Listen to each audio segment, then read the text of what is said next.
the relations between the employer and the employed, between the owners of aggregated capital and the units of organized labor, between the small producer, the small trader, the consumer, and the great transporting and manufacturing and distributing agencies, all present new questions for the solution of which the old reliance upon the free action of individual wills appears quite inadequate.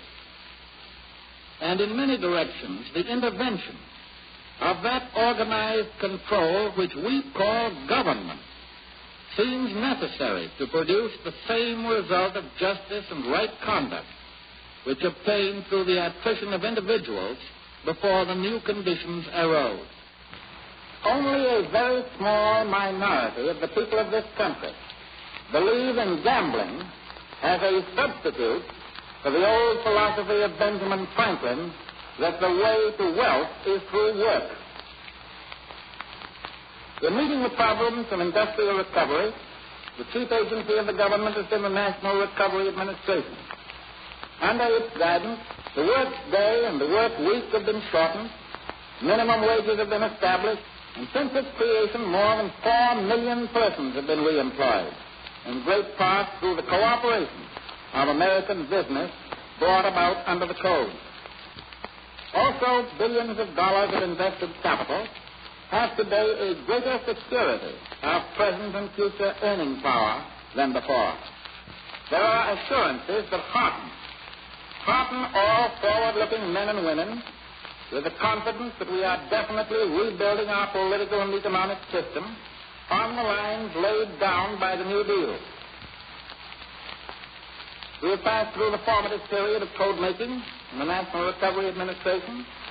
We have effected a reorganization of the NRA suited to the needs of the next phase, which is in turn a period of preparation for legislation which will determine its permanent form. The employer who turns away from impartial agencies of peace, who denies freedom of organization to his employees, or fails to make every reasonable effort at a peaceful solution of their differences, that employer is not fully supporting the recovery effort of his government.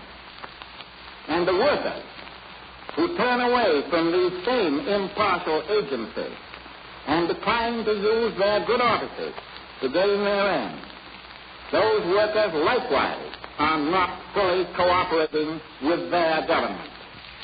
I shall not ask either employers or employees permanently to lay aside the weapons common to industrial war, but I shall ask both groups to give a fair trial to peaceful methods of adjusting their conflicts of opinion and interest, and to experiment for a reasonable time with measures suitable to civilize our industrial civilization. No country, however rich, can afford the waste of its human resources.